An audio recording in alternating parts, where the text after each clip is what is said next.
ये टॉडलर नी क्या होता है? 1 साल का बच्चा पहली बात तो फ्रीली नहीं चल पाएगा, सपोर्ट लेके दीवार को पकड़ के चलने की कोशिश करता है। These are called developmental milestones. 15 महीने पे सब कुछ छोड़ के खड़ा हो जाएगा और 18 महीने पे छोड़ करके सब कुछ खुद से चलने की कोशिश भी करेगा, लेकिन 2-4 कदम चलने पे गिर जाता है। और एक चीज देखियो, वो जब चलेगा तो वो अपनी टांगों को फैला के चलेगा। दोनों पांव को फैला के क्यों चलता है? बताओ जल्दी से, कोई रीजन? जो आपकी सेंटर ऑफ ग्रेविटी है वो नीचे हो जाएगी पहली बात तो आपको स्टेबिलिटी मिलती है। दूसरी चीज ये कि उसके अभी प्रॉपरली हड्डियां बनी ही नहीं है।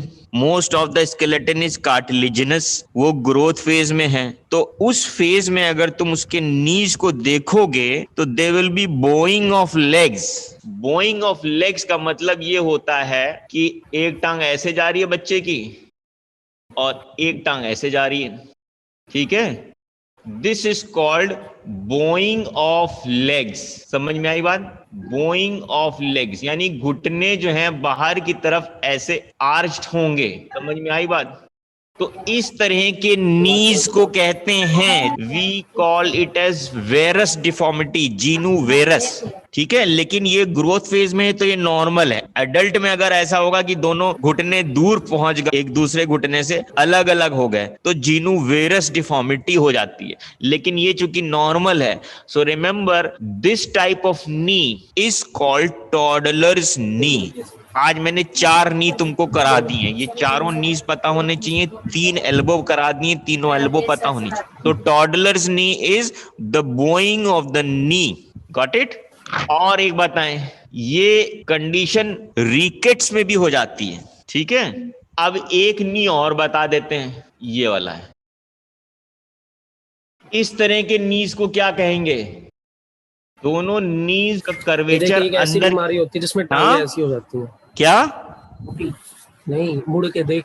ये अगर दोनों नीज क्वाशोरकर में यूं हो जाती है, यूं आगे निकल, माल न्यूट्रिशन वगैरह होता है ना जो। अगर दोनों नीज अंदर आ जाएं, आपस में टकराएंगी, तो उनको कहेंगे नी नॉकिंग। और ये कंडीशन भी बहुत से लोगों में पाई जाती है, यानी कि ये प्री स्कूल एज ग्रुप में भी पाई जाएगी। प्राइमरी स्कूल्स में अक्सर बच्चे आते हैं जिनके घुटने आपस में चलने में टकराते हैं। क्या बोल रहा है यार, साफ बोलो। हेलो, आपस में बात कर रहा है। बोलते ही नहीं साफ। चलो ठीक है, हम आगे बढ़ते हैं। So this is called knee knocking. तो तुमको हमने 5 टर्मिनोलॉजी बताई नी से रिलेटेड। अभी बहुत सारी टर्मिनोलॉजी बाकी हैं, लेकिन pathological condition in adults, if there is this type of deformity, this is called genu varus. Now this is called genu varus. जिसको हुआ और होने के कितने दिन हो गए? महीना 90 दिन बाद में। This deformity is Genu varus deformity, and this deformity is Genu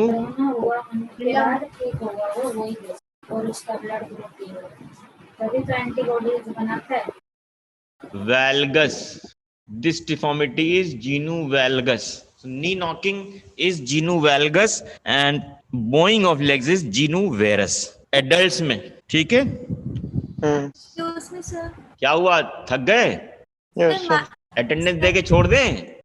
no sir, minor नहीं बता दीजिए फिर सर। क्या बता दें? माइनर्स नहीं, माइनर्स नहीं, पूरी कहानी तो हम डिटेल में समझा रहे हैं, इसीलिए तुम अगर ध्यान से सुनना चाहो, ये सब वन टाइम इंपॉर्टेंट बातें बता रहे हैं, आगे टाइम नहीं मिलेगा। अभी तुम्हारा बहुत बहुत बड़ा सिलेबस, समुंदर जैसा सिलेबस बाकी है। कब होंगी तुम्हारी 6-7 किताबें तो रखी होंगी। हिस्टोलॉजी की किताब, इम्यूरोलॉजी की किताब, न्यूरो एनाटमी की किताब, head and neck, thorax, neuro anatomy, abdomen, pelvis. कब करोगे? इसीलिए हम जब समझाते हैं उसी टाइम ध्यान से सुन लिया करो, बार बार मौका नहीं मिल पाएगा, ठीक है?